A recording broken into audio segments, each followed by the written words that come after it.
talks, man. Okay, good. I mean, I watched your Periscope. I'm scared. We are now officially pre-podding. I like that. Brody, it's on the pre-pod. This feels scary. We're on the pre-pod? We're on the pre-pod. Are we pre-podding? We're pre-podding. Feels so good. Sometimes I only use the pre-pod to do the whole shaft. You know what I mean? I'll just use that I don't even need lotion. Tate. Yes, pre-pod positivity. 2, check. We got a great one today. We've got a great podcast here in Burbank, California, San Fernando Valley. We've got Brenton here, my good pal Brenton. We've got Gino. We've got Emma. We've got great guests. We've got a lot of good stuff, and it's a big week. It's a big week to be in L.A. Rams are in the Super Bowl. Yeah. That was not predicted, so we've got that. We've got some history. We've got closure. Eric's got a new jacket, fresh off a great set in Tampa, Florida, in front of 2,000 people.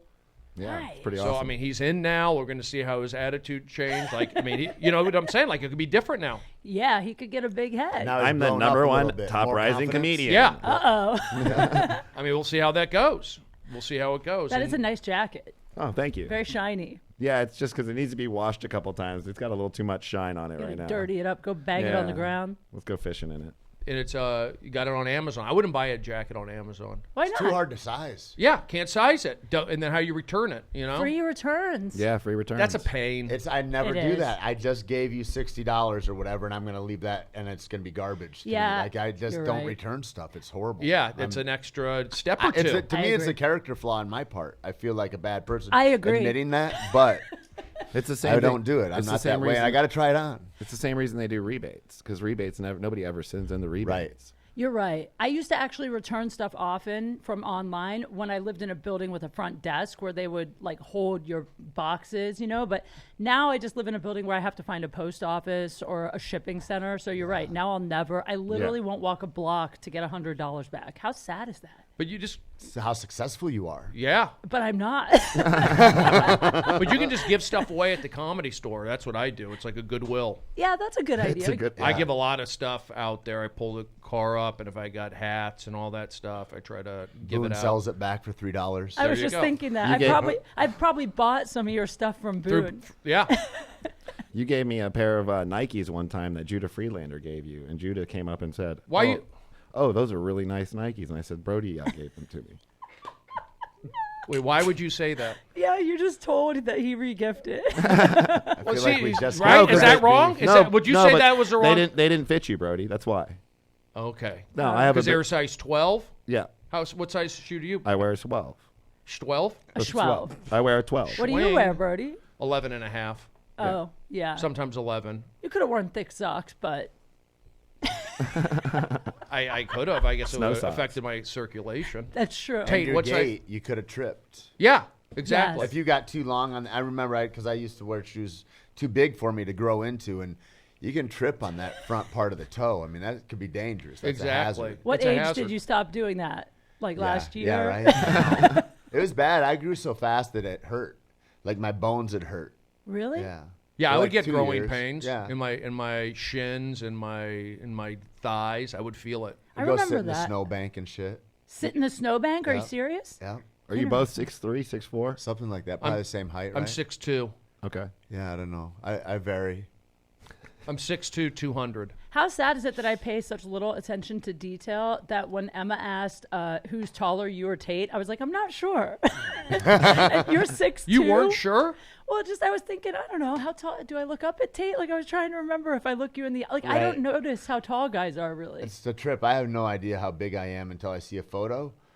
Like when we're all together, and I'm like, oh, okay, there's what it like. But I like it's like I feel like everybody's kind of the same size. I don't know. I don't. I do too, unless you're like 7 feet, unless you're so tall Right. that it's like super noticeable. That's the only time I notice. Or super small. Yeah, or very tiny. Yeah, And there are some tiny types. sure. Like Brad Williams. I was very just gonna tiny. say. Very tiny. Like Yeah. Blake, we could have Blake Griffin and Brad Williams take a photo together. That'd There be you great. go. Yeah. Well, we are pre-podding right now, and Strong. It's a strong pre-pod. I Yeah. like it. Eric is back from Tampa. We have Tait Fletcher here. We have Kate Quigley. We have Gino from Speedweed. We have Emma.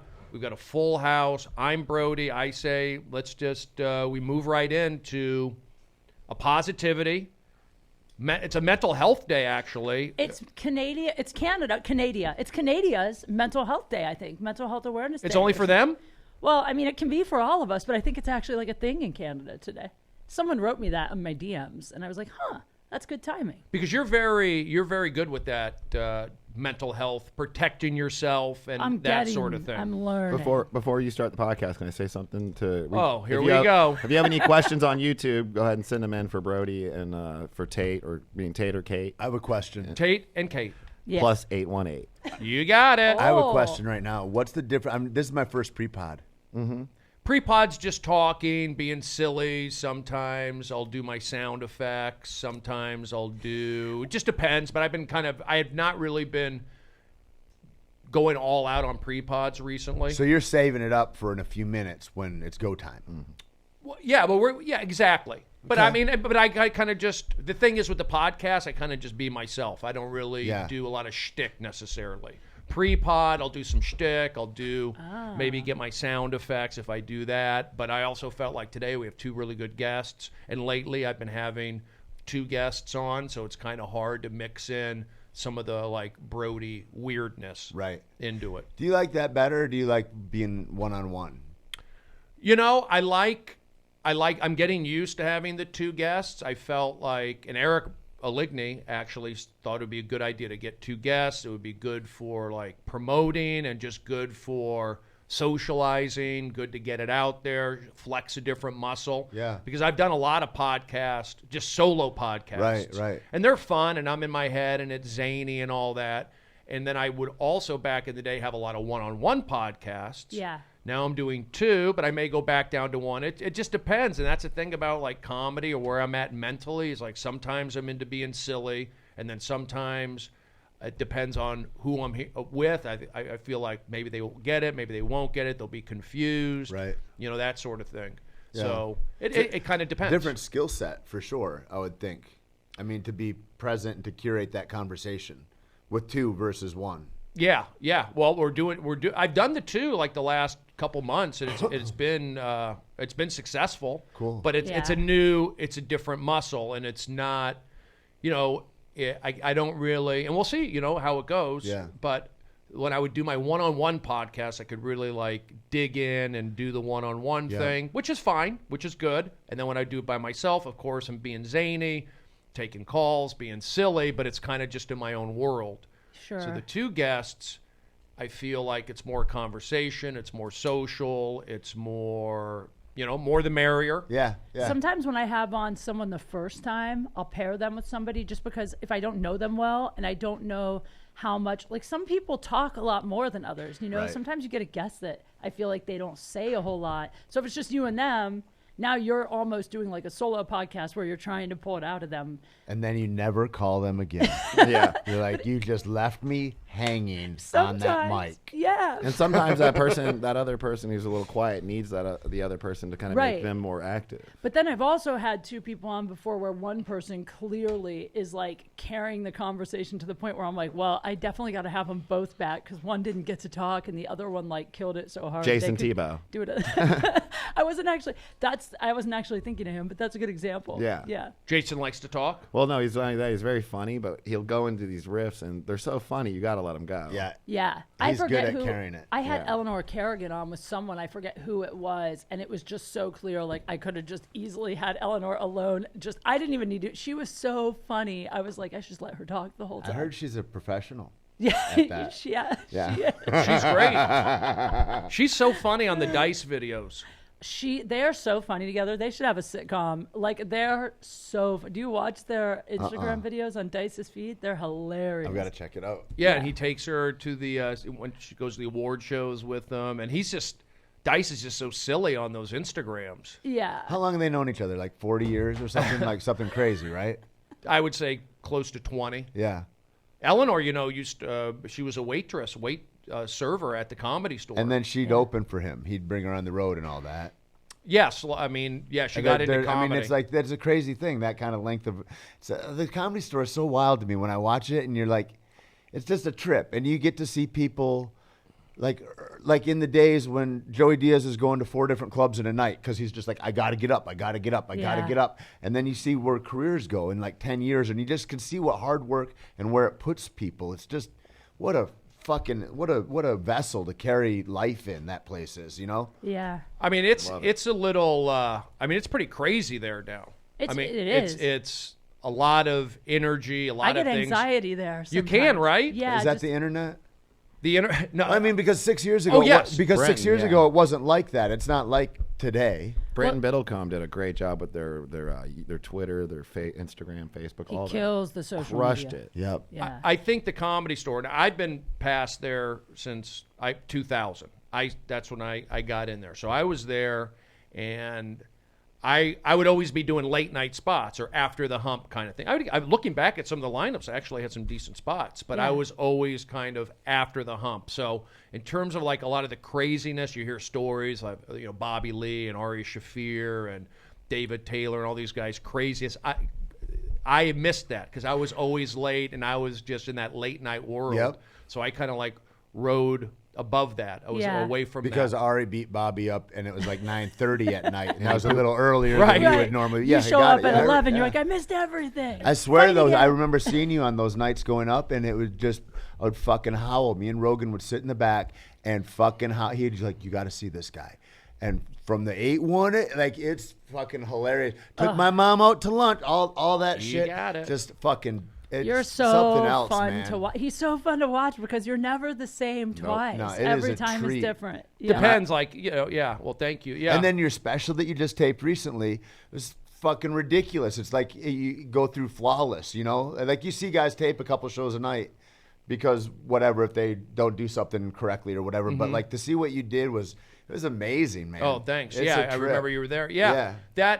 The thing with my special was I shot the late night main room set because I'd been doing that for 3 years at that point, and I never got main room spots. I would always get around midnight, going up before Don Barris in the original room, a couple nights a week or whatever, and then I had an opportunity to go down to La Jolla. So Tommy, the other booker, said, if you want to go to La Jolla, I'll let you go in the main room and go a little longer to like practice. I never had main room spots ever. I wouldn't even step foot in there. So he gave me that main room spot the week before, went down to La Jolla, and then I came back and he just kept giving me that spot, that last awesome. spot. So I just kept doing it, and I would do like a half hour, 45 minutes, and then after a year I was doing like 45 to an hour, and I was thinking this could be a special. I'd ask the audience, this could be a special, right? So that's when I kind of put that energy out. And so that was the idea of my special, is just to capture, recreate do what I do on that night. Because that's comedy also. It's not always a packed house. It's not always the shipped-in love that. audience. Basically, at the what auditorium. Brody's saying is go watch his special live in the main room on Amazon, iTunes, right? It's on Amazon. It's on iTunes. Need to promote it, that sort of thing. But I did it. I'm glad great. I felt good about it. Thanks. I do Are love you- that though, because I feel like that really captures what it's really like to see comedy. You know, like Attell's special Road Work is like one of my it's awesome. favorites because I feel like when you watch it, it's like sitting at a club watching comedy versus it's a different experience from like seeing someone in a theater or where people usually tape specials. But it feels like if you went to the comedy Yeah, store. bumping mics you know? is great for that too. Yeah, It feels like exactly. that, yeah. I like that. We've been on the pre-pod still for quite a minute. We have been? Yeah. I thought we started. No, we didn't start the pod. Do you ever use the pre-pod for the pod? Sometimes. So this hasn't started yet. Emma's not recorded. No, it's recording the whole time. Pre-pod records. Okay, so yeah. But We're it's in. So we're in, Eric. So this has been good. It's been great. It's Didn't been I great. mention like we're just going to kind of like roll into it? And we did. You introduced us, so technically we're here. Yeah. I have a we question. Tait Quigley. We have Yeah. Tait Fletcher. I got more questions. Yeah, I love it. I love it. Okay, so you film that. Yeah. And then that's in the box. Yes. The thing that I find interesting is seeing all this is like, you don't see people that after they do a special, or they've like, it's like they've presented the work, right? That they've been working on for, and maybe after your first special, maybe that's 15 years of work, right? Like before you shoot something that is saleable. Yeah. And so then the next year you got to build a whole nother set. And, Yeah. And you never say those other jokes again. It's like, I mean, or rarely or whatever. It's like you don't, and that to me is so fucking fascinating. Like, because a joke, like when you see it and you watch you guys form it, that's the benefit. You get to see the joke at the inception. Come in and try it, like whether it's fucking a open micer or Joe Rogan. Everybody's starting out a brand new bit at some point. And then to see it evolve, if you're paying attention and to see what happens. And so that process, like, what is that like for you guys? And that kind of fearlessness of not having to rely on what you know kills already. Yeah, I mean, it's just recording your sets too. That it's like I'm like tonight I'm going to play a show that's outside in a parking lot, so I'll record it and I'll probably be relaxed. That's the thing, like I'm more creative, I feel, when I'm relaxed. Like you get a better me as opposed to trying to prove that I'm funny and all the big big scope of it. So I feel like I just chip away. Oh, that was a little one-liner that worked. That was a little one-liner work. And that's where you have to go back and listen to your tapes. Also, so you feel like... Oh, sorry. Also having more comics. Erica's really into it today. Erica Ligney, fresh from Tampa, 2,000 seats, opening for Russell Peters. Has got the new bomber jacket. You wondered if it would change. We've seen it so far. We've seen some changes. I got a big head. I was just going to say that it also helps to have other comics' eyes and to have their tags, little things they tell you. They go, and it goes, oh, I didn't see that part of the joke. And that makes the joke grow. That's all I was gonna say. Of course, all comedians are going to give you tags. Yeah. I'll be quiet now. No, I mean, I was just going to say, too, like, I think when you're relaxed, like, I don't know about you, but I can't help but try new. I get so excited. Like, when I have an idea that I think is funny, I get so excited to try it. And then once you're doing it for a while, there's just constantly a new idea. So I feel like, but I mean, granted, I haven't put a special out, but I even feel pressure if I headline the same club twice, not to do the same material back there. Right. But I feel when I'm on the road, like I can try anything. Like nobody knows you. There's not comics watching you. It's just audience. It's your fans. So then I feel like really comfortable. So I always feel like I write the most. And you're by yourself usually. Like I don't bring an opener all the time. So that's when I write and try stuff the most, more than in town. For me. Is it after you record it then? Then you go and you write down which one-liners, for instance, worked and that you liked? Yeah, I mean, you gotta. And so when does the writing happen for you guys? A two-part question. That, and then also, then how do you know when you say, oh, I just get an idea and I can't wait to work it out on stage? It's like, when do you guys as a comic go, I've got enough time on stage to where I know like the structure of the joke or whatever, so I can even play with it? Because there's a thing that you have to know before you can go play with it to even be able to play with it, right? Is that true? Well, I mean, I don't know. Everybody's different. Everybody's process is different. Like for me, I could write a set list every night of the hour that I want to do when I headline. And then sometimes I'll do it. And half the time I won't even I'll do completely different stuff because whatever happens with the audience or something gives me an idea and I remember. Sometimes I'll have an idea for a bit, write it on a piece of paper, forget all about it. Then someone says something to me in the audience that reminds me. And then so for me, it's just, a lot of it comes, I write a lot on stage. Like there will be a moment of improvisation and then I'll write a little, but then every time I try it, I'll just try 2 or 3 lines or think of a new punchline. Like for me, it just happens organically. I never sit down and go, I'm going to write a bit right now. That's never how it goes for me. But I think a lot, and what I used to do, and I should be doing more, is active listening. You tape your sets, then you go to your coffee house or wherever, and you listen to your set, and then you tag it because it's kind of like you're up there doing it again, but you're relaxed and your mind will be open to tagging stuff. How hard is it to listen to your own shit? Is it hard at first to get listening to your voice? Not for me. I hate it. Why do you hate it, Eric? I don't like hearing my own voice and it's just a weird thing to me. Well, how do you think we feel? I'm kidding. I'm joking. But you have to. You have to get over that. That's authentic comedy. I don't think I don't like it, organic. but I have to. But you know what? Russell Peters actually one time, I tape every set if I can. In fact, not to give a plug, but like I have a Google Pixel, and part of the reason I bought it is because it's unlimited free storage on Google. So you could literally film every set forever and store it for free.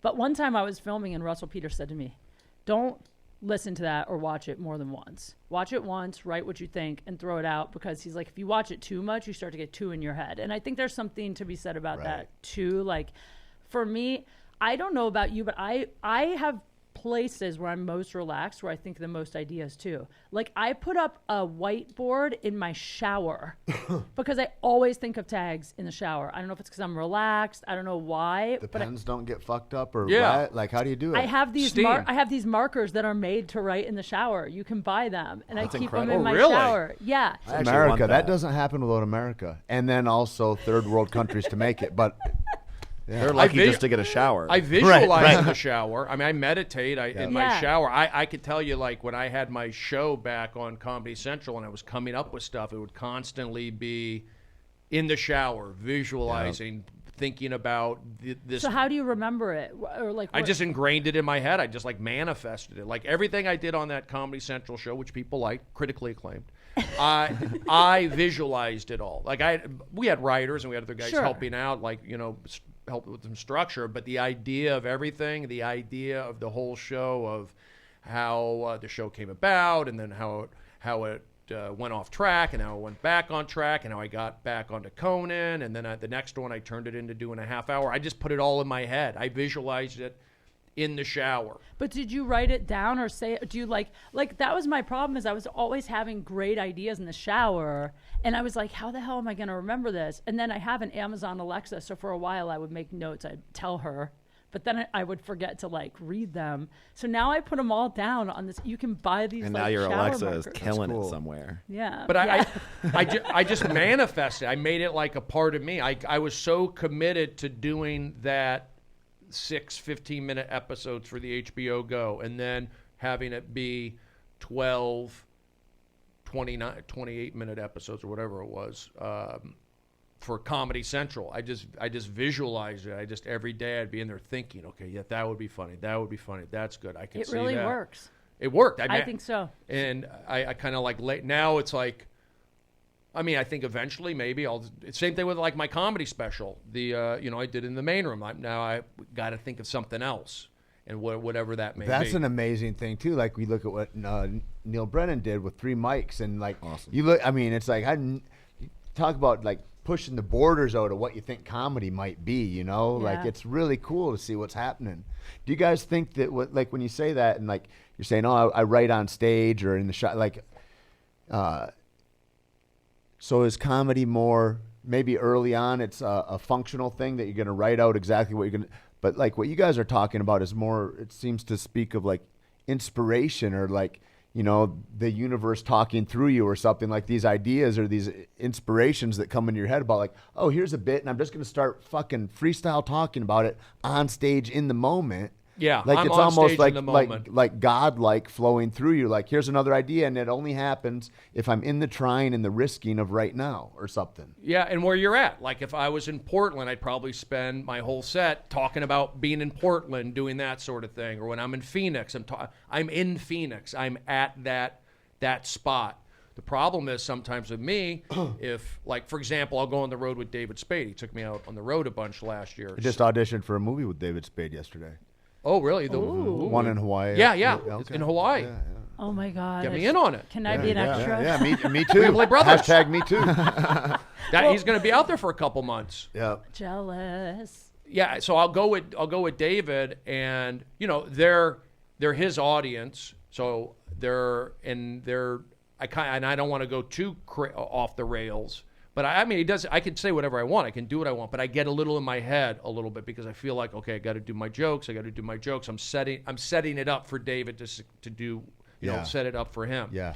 So it's hard for me to like do. You want to kill for sure. Like you want Right, exactly. It's tough to be conscious of the mood of the room when your responsibility is to somebody coming later, that type of thing. Yeah, right. Yeah. It's not my show. I mean, it's Yeah. my few minutes Dude, or whatever. I saw Brendan film his special in San Diego and Shab, and it was amazing. It was great. And one of the coolest parts about it is like what you're talking about, I watched happen. I walk in, Callan lights the room on fire. It's just ashes, man. It's like, I mean, it's like my guts hurt. And then he's like, and my friend Joe Rogan's coming out. And so then Joe comes out and does a few minutes like for Brendan too, right? Wow. That's and awesome. so I'm like, these guys are fucking dripping in this audience, man. This is crazy. And then Joe tapered it, and you could watch it, and it's still funny all the way through. But you could see him. It's like I'm just bringing it to a place that's level again for the audience to be ready to receive Brent. And it was like the most beautiful act of friendship or like integrity or something. I was like, this is an amazing thing to see, because you got to push away your own need to get liked and all. Like, there's a lot of stuff that's in your way to do, like, and to even just be aware of the fact in the first place. It's just such a fucking cool thing. I think at some point the ego moves out of the way when you're. It's like, I don't know. I mean, I'm sure you feel the same, but it's like, I care about the show as a whole. Yep. Whatever's going to make the whole show the best. Like, when I host, I still host all the time. You know, I'll host the Comedy Store shows, the Laugh Factory. And, like, when I host, all I care about is making sure the audience is happy, having fun, warmed up. They trust me. So when I say this next guy's funny, they believe it. It's not about me killing. Like, you want them laughing. But sometimes you see hosts go out and just do...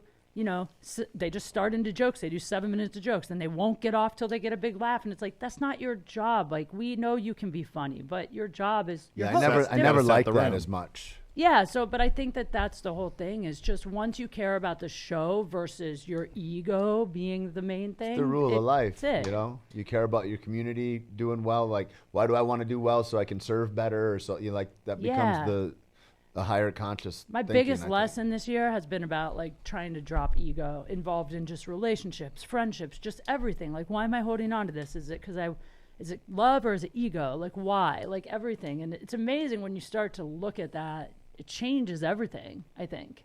But but there is some, when you're hosting a lot, like I've done audience warm-ups. I've done like 3,000 audience warm-ups. So it was always... For like a television show type of thing or something like that? Yeah, and I've done a lot of hosting. I used to host the Improv quite a bit, and I would do the audience warm-up. So it was always about the show. It was never about me. It was about the show. Have the crowd be into it. For the comedians on the show or the athletes, when I was at Best Damn Sports Show, it was always about the show. So, and if I did anything, I mean, I would throw in a couple of jokes here and there, but it was never about me. It was about the show doing well. I wanted the show to stay on the air and the show to grow, and then there was less pressure on me because any kind of time they're not expecting comedy really from the warm up guy. Right. They're expecting candy or being silly or whatever. So that could kind of somewhat.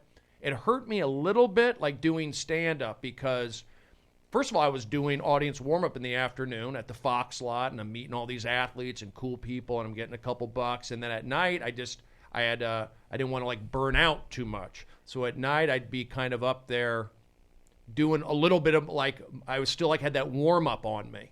I had that warm-up energy on me, and I think it kind of like mentally. It took me out from being a stand-up, thinking I was a stand-up comedian. I always thought, I'm a warm-up But it was about you and your confidence, you think? I mean, but that was like an internal thought? You thought people look at me as a warm-up? It was more internal. Yeah. But I would say like the last few years, specifically like when I get mentioned like on Twitter with the Comedy Store, I put like, I'm a comedian. I have the mic. I'm a comedian. I'm a stand-up. So, but even that, I'm still doing like, late spots there. You know, I'm still kind of... Isn't it interesting how much like that it's a little bit of self-doubt that creeps in, because I get it too, because the Playboy TV stuff and the AVN Awards and all the kind of like, quote, hot girl stuff that I did for so long, I was like, I got to make them see that I'm a real comic. I got to make them see that I'm a real... Like, it was so in my head, people don't think you're a real comic. And then when I finally was like, no...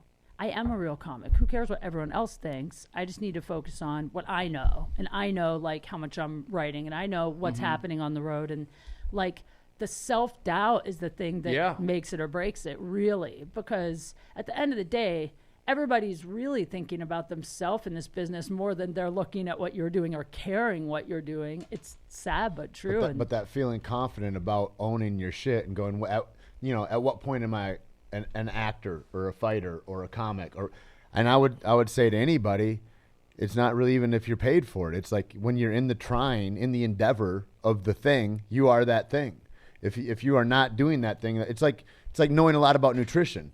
It doesn't mean much unless you are active in the manifestation of proper nutrition or whatever. It's like you can be 400 pounds and know a whole ton of shit, but like if you're not in the conversation, it doesn't mean much. And the same with comedy. I would think that if you're writing jokes and you're doing like you're in the trying of it, like you're it, isn't that it? You got to own it, right?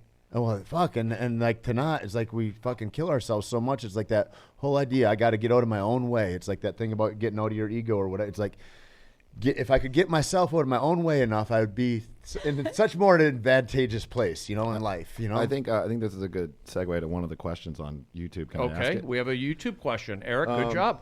Is it hurtful to read those, first of all? No, I mean, Okay. it's So whatever. I never go to comments anymore. They're too brutal in there. They and I'm are? like, and I'm having a nice day, and then I'm like, I can't open my phone. I've gotten that to the way. point where I just block them out. Like, I just don't care. Yeah. Well, you get negative comments on what, Instagram? Sometimes, yeah, or on Instagram. For what? That's the only thing I went for the women's march with my mom, and then I got like real vile death shit from that, like From a about women's her. march? And I was like, this is interesting. Like, and I'd ask people then, and I'd ask them on podcasts and everything. Anybody that had anything negative to say, I'd be like, did you go? Because what you think it's about or what it's it wasn't what it was where I would. Maybe they're different in different places. I don't know. But it's like this thing about life. Like, even if you're exploring what a thing is, which is kind of what it was, like this lesbian friend of mine is like, you should come to this thing. It's totally, you'd love it. And I go, I don't know, what is it? Come see. Okay. So I go see. But then it indicates who you are as a human, because you like it's a wild world we're in and all those things. So anyway, and all that stuff, I like, too many people have the floor. Too many people have your ear. Oh, and I'm yeah. like, they don't It's deserve crazy. to have my ear. Man, I only want like kindness and nourishment on I me. know, me and so I too. just don't. I'm not willing to swim in all those waters anymore. And I'm like, it sucks because I retreat back a little bit. I don't interact as much Yeah. with fans on DMs or whatever. But at the same point, it's like there's a point of protection that I have to hold, or else I'll lose the space of everything. It feels like. Yeah. I just always say, when I see those comments, I always say to myself, that person's just miserable, and that's okay. Yeah. It's usually not even a real. Usually, if you look at who's writing those, by the way, It's a bot. They're all block profiles. It's not always a bot, but it's like someone has a fake account they set up only To be a to mean. be a dick. Yeah. Okay. Like that's the only reason they're there. So I just block them now. I even have I have a friend who will go through and read my comments and read my DMs just every couple hours, and sometimes before I do. And if they see just anything that's mean or hateful or trolling, they just delete them so that I don't even see them. That's actually good. I Starting like to that. get in my Yeah, head yeah. a little bit sometimes. When I get enough money, I'll get that. I What- don't what- pay this person. They just do it. It's 'cause they about love love. me. That's because if you're hot, you can get people to do shit Yeah, for well- you that you wouldn't believe. You're That's like, not you look true. through all my personal stuff. Yes, I will, Kate.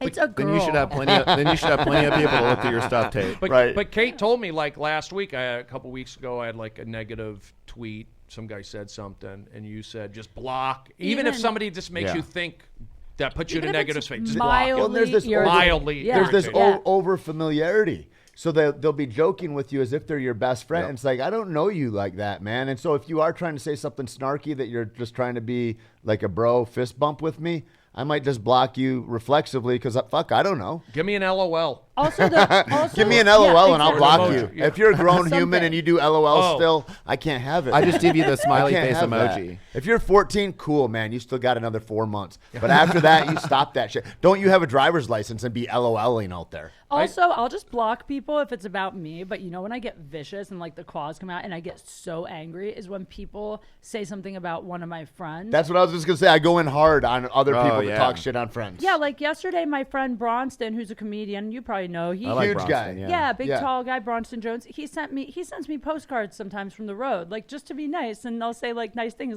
Yesterday, I posted one he sent me, and it just said, "I love New York almost as much as I love you. Love Bron." It was just like he's my friend, and some dude was like, he said, "I love you," and you friend zoned him. Poor guy, what a loser. Like someone, and I was just, I got so mad. I was like, "Fuck you! Don't you talk like I will." Like, and then I was like, "Why am I even?"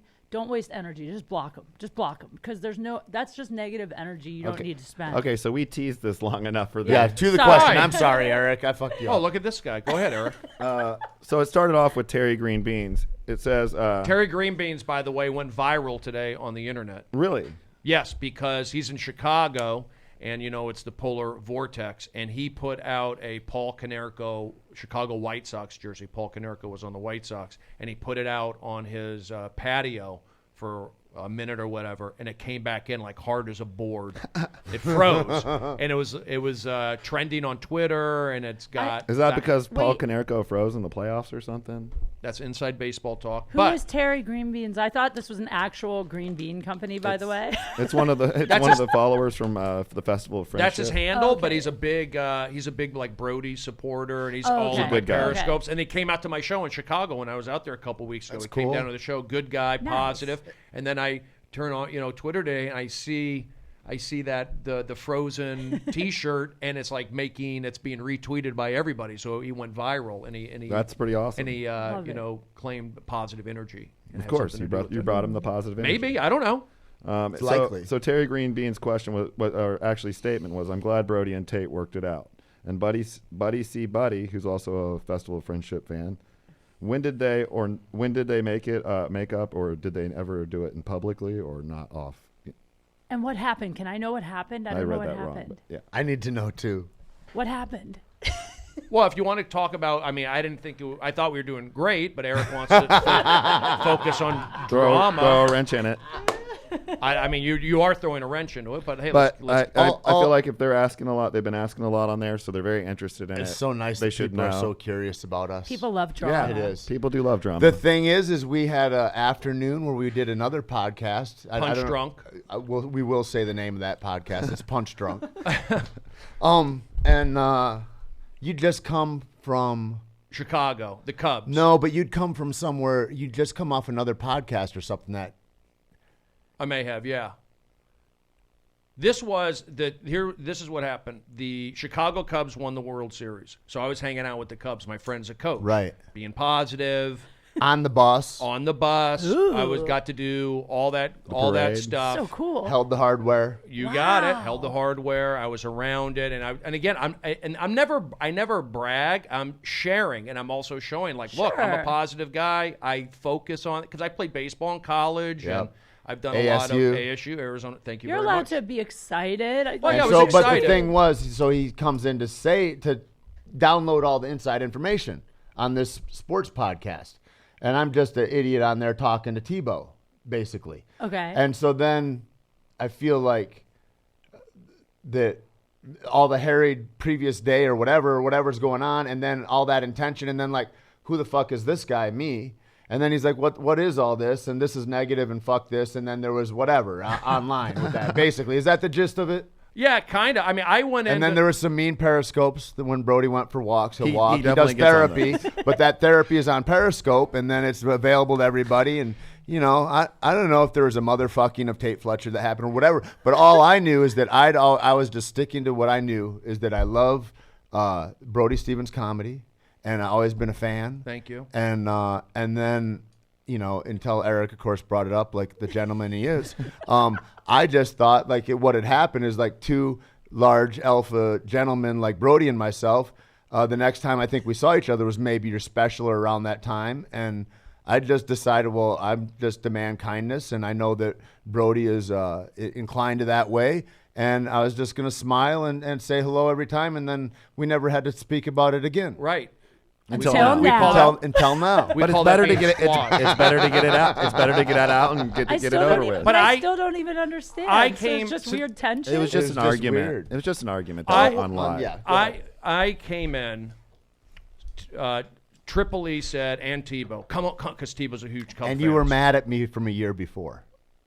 No, I was not. I wasn't mad. I was happy. Okay. I was happy. All right. So I was happy, and I came in there and I was talking about the Cubs, and then Tate said something about like me going to Bangkok, kind of like like from Tony's shows, like it was a little bit of like a roast.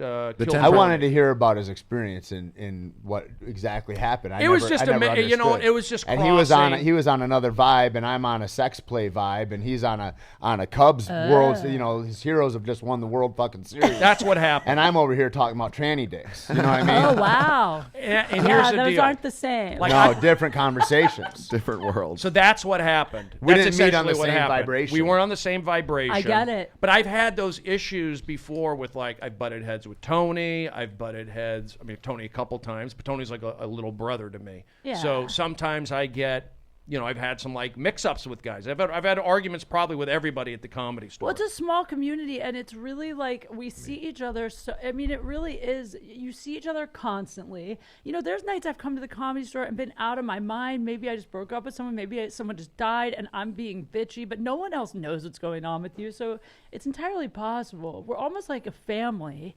There's dysfunction. There's a lot. It's a beautiful place in that way, man. It's something else. But that's kind of the beauty of it too. Is I feel like eventually this stuff we all know each other. So eventually everything kind of comes out, works out. I don't feel like there's anybody that I like this is healthy right here. Yeah, I think so.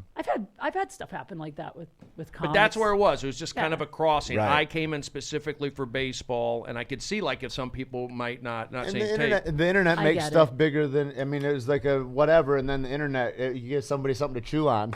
And I'm sensitive, or I crazy. get worked up too. I'm a crazy comedian, so We all are. all that stuff happens. But I'll tell you what, Tait took the high road, and I appreciate it. And he's a real, a real good guy. And I've seen it, and I've heard enough. I'm not like I hear enough like Tate's a good guy. I hear that, so I knew it was just If you ever don't hear that, you take a name and get me an address. Whoa. I heard it on Brody Stevens' Periscope like 3 years ago. Well, I mean, I've attacked Eric. I don't go back. I don't go back. I've that got- far. I've got I a don't go couple back of my that own. far. I can't. I've got a couple of my own Periscopes from him, and but I watch him and laugh now because I know he'll get over, and I know he's just venting. Well, someone said something to me once that stuck with me forever. Like, this is the worst business for oversensitive people, but crazy. requires the most sensitivity to Yeah. succeed. Yeah. Like, you have to be ultra sensitive to be a good actor, a comedian, Who said that? musician. I don't remember. That's great. Somebody sent it to me in a text one time, and I was like, God, it's so real because the best artists Yeah. are ultra sensitive. You can feel, you're Huge. empathic, but you're also, that means you're gonna feel shit the most. And then too. and then you got to face the fire. That's Also, it. which is crazy. I remember when Ari got divorced, and he was like, "I just got to go down right away to the Comedy Store because."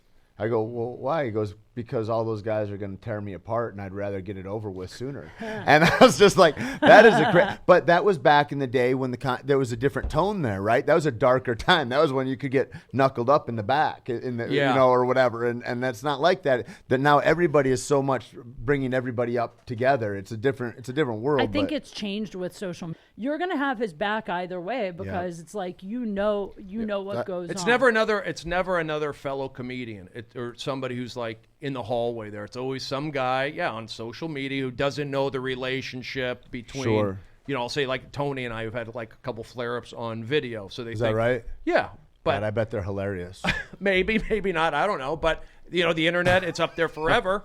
So you get people who may say, and they don't know the backstory. What do you think about that? Like now that things are forever, like what you did at 15, now you can lose your job for today or whatever. Like I hate it. that kind of thing. It seems like a weird. It's like we don't give any room for anybody to grow. It's like, nope, I've decided this, and then fuck you forever or what? Like it's like nobody learns how to grow through life like that. Like we butt into each other. Those kids just shouldn't have phones too young in life to where they're constantly filming themselves. What do you think the age is? 15 to 16. Yeah. I got mine. But 16. even that's dangerous because I remember at 16 we were out partying every night doing keg stands and things that we, Yeah. now I would never do a keg stand. I'm like, no, I'm cool. I'll just drink the beer. It's such a different world, man. Like my nieces and nephews are, 6, 5, and they have like Facebook Messenger for kids. It's like a kids messaging. Really? app. Yeah, and in a way, it's like bad. I'm like, okay, it's cool. I never get to see them, and they can FaceTime me or send me whatever. But at the same time, it's like I deleted Facebook Messenger off my phone and turned off all my social media notifications because I felt like I was going to have a mental break from. I only have like 200,000 followers. Can you imagine what it's like for these guys with 8 million followers? Just the constant. You ever watch inundation? somebody's phone? When they go watch and they'll post, and then you can see the likes and the comments and shit happen on somebody that's got 1 million followers or something like that. It's fucking ridiculous. And if they have it on vibrate, it's I mean, it just doesn't stop. Take the phone and they get have fixed. they have to turn their notifications off because it actually shuts down the phone if the notifications are on. Well, on and the 1 million followers. But also, I mean, I'm sure because you do so much mental positivity. Like I've tried to really have a balance of like comedy, but also like I think we have some obligation to use the platform to do something good. And like I struggle with certain issues, so I try to help people. But the problem with that is sometimes there's a period where I was getting DMs from people all the time. Like, I'm thinking of killing myself. Like, there's pressure. People are saying I might kill myself that you don't know. Now, if you answer, now you have like a relationship with this person that's going to go on. And there's a lot of pressure that I think it's just people don't sometimes realize. And then, you know, your job is to be fun. Like, I'll have people go, why do you have Kate Q Funny in your name if you're going to post inspiration? It's like, well, you can't be funny all the like, nobody can. And also, I'm You a know? whole fucking person, jackass. Right, You know what I mean? It's like, that's why. That's Yeah. why 8675 egg face motherfucker. I mean, that's why I do a lot of. You know, it's like, oh, really? I'm sorry, I'm diverse. I'm only supposed to be in the one lane. Either I'm tits or I'm jokes. What's up? I know. That's why I do a lot of just baseball retweets. I like baseball, so I do a little baseball retweet because I feel like I feel like baseball is a good, healthy. Nobody's going to get offended by anything, and I feel baseball's wholesome for the most part. You and ever see Belladonna? Have you seen Belladonna, the actress? Yeah. Yeah. What about her? And that Louisville Slugger? I don't know what I'd that like is. That's not I'd like to wholesome. see it What now. is it? It's she's crazy pregnant with a Louisville Slugger with the fat end first. Oh, it's a photo? Oh, can you? I'm sure we can. We'll get send it somebody to me? on it. Gino will look it up later. It's crazy. Do you think that baseball is more exciting now or when you were playing? Is it getting better or is it like this is bullshit? It was better when or something like that. I think baseball's more exciting now, and they're better athletes. They're better. Better training. They throw harder. They hit the ball further. And there's a lot of mental skills. Every team has a mental skills guy. Every team has that. But you know what? You still need, for baseball, you still need a little humor, and you still need winning. They don't teach. Well, you can throw 100, but they're not teaching winning. That's my opinion. And the reason why I say that is because my friend, who's with the Cubs, we grew up together in the San Fernando Valley. He's 818. 818 till we die. He's got 5 World Series rings. He was with the Yankees for 12 years, so I was around the Yankees, that dynasty, and watching them win. And then I saw how he went to the Dodgers, and they did well here, and he developed a lot of players. Can he help the Tigers? Possibly. I mean, he had a job offer with the Tigers, and Brad Ausmus was the manager there. The guy gets offers to do that stuff, but we grew up together, and everything I learned in the Valley. We played Little League together. I learned from his father. He was always a winner. And winning allows just for you to do other stuff. Like if you win a World Series or win a Super Bowl, you'll always be that guy. And you'll be able to have a charity. You'll be able to help out people. True. In fact, Adam, who books the Comedy Store, he grew up with Brazella, my friend who's the baseball coach. I taught Adam how to play baseball at Joe Torre baseball camp. No shit. Wow. Yeah. So baseball has always been baseball coaching, pushing kids, but letting kids have fun, humor, and dealing with adversity. And I saw, I saw how the Yankees did it, and then because I was able to be on the inside, same thing with the Cubs. So I just kind of, when I started doing audience warm up at Best Damn Sports Show, I started applying that. But I also went to Arizona State and I learned about mental skills there. I learned about positive affirmations, being a good teammate. I couldn't really get the meditation part down, but I learned about being a good teammate. And then they ended up keeping me as a coach. And I learned, why do they keep me as a coach? Probably because they liked my attitude, my personality. I'm lifting guys up. Yeah. So I just kind of, when I went into comedy, and I was doing it for 6 years, but when I got the audience warm-up at Best Damn Sports Show, I was able to apply what I learned in college there, and it worked for the show, and it created energy because I had a lot of high school football teams, high school baseball teams, so I can kind of push them a little bit. Guys, sit up. You want to meet Michael Strahan? You want to meet Pete Rose? Got to sit up. Let's go. And the show, we did 1,000 shows. So then when I went to Chelsea and it was more streamlined, Chelsea Late with just comedians, then I focused on being there for the comedians, being not fake. I learned about these fake audiences, and it's like I'm not used to that. I'm not used to the fake and phony. I was like, I'm from the Valley. I can see that. So I push that. Then when you have a comedian come up to you and go, Brody, it makes a difference when you're there. When I started hearing more of that, cool. and same thing with the That's Valley awesome. stuff, they would say it's funny when you talk about the Valley. So I just kept doing it. So that's part of it, like Eric mentioned, having comedians will assure you or tell you you're doing That's the right huge. thing. Joe Rogan was the first comedian back in 2000 who came up to me in the parking lot at the Comedy Store and said I was funny. like he said, you're funny. So that kind of He's like the was a little best. stamp for me. And I did audience warm up for the Man Show. He would always try to get me on with him and Stanhope. Your first audience warm up on the sports show. How did you get that? And you were doing 6 years of comedy in L.A. at that 3 time, in or Seattle, in college? 3 in Seattle, 3 in New York, and then in the year 2000, I moved back to L.A. And right away, I got a spot on the Late Late Show with Craig Kilborn, who's James Corden now. And then I did a Comedy Central 5-minute deal. And how I got the Best Damn Sports Show was from doing Miyagi over in the Gower Gulch on Sunset and Gower. They had a Wednesday, Sunday bringer show. Rich Williams and Brian Burke would book this bringer show, and I would go and I would host it, and I would bring my friends, and then they said, just come and host or do whatever. And then Rich Williams kept telling me, he says, I'm working on this Saturday Night Live meet sports show thing. Okay. And then one afternoon, he called me, and he says, what are you doing? I go, nothing. He says, why don't you come down to the Fox lot? We're going to do a test show. This is 2001. And I went in there, and I did the test show in front of like 30 people. We had Deacon Jones and No way. It was Reggie the Theus. same day they called you. You went and did it? Yeah, or it might have been the next day. But, yeah, it was just out of the blue right Yeah. there. And then I came in the next day, and they said, you know what, we're going to use an audience. You want the job? And I said, yeah. I never had a TV or a job where I'm going to a studio like It's like the a Fox real lot. ass job. Like, Right. Yeah, Yeah. that's serious Exactly. shit. And I was getting paid not that much, but I Still, was in. You're in the game. Exactly. Doesn't matter. So Yeah. Terry Greenbeans is on fire today. He's got a tweet blowing up, and he's got another great question. Okay, another Okay. question. He's gone viral. Congratulations. Are you going on to start blowing up. another fight, though? Between No, it's not going to be a fight. He wants to know if Kate or Tait have any athletic background. Of course they do, but go ahead. Let's I played everything growing up. Like I played soccer, basketball, swim team, karate. I was a dancer. I was a baton twirler. I wanted to do everything you could do, and I still do. I still play volleyball. I can't believe we've never played beach volleyball. Do you ever baton twirl anymore? Ironically, I don't anymore, but you know what's hilarious? You know Megan Mullally from Will and Grace? Yeah. She used to have a talk show called The Megan Mullally Show. And when I first moved to LA, I used to do paid audience work. And I was in line waiting to go in. This is like 12, 13 years ago. I'm waiting to go in for Megan Mullally. And someone comes out and goes, does anyone have any special skills? Because we do this segment on the show where we bring someone from the audience up. And I was like, well, I twirl baton. And they were like, really? Do you happen to have a baton? And I did. I had one in the trunk of my car because I was going to the park and twirling baton. So I said, yeah. So I ended up going on her show and doing this whole baton routine where you throw it and do a somersault and catch it. You have the tape?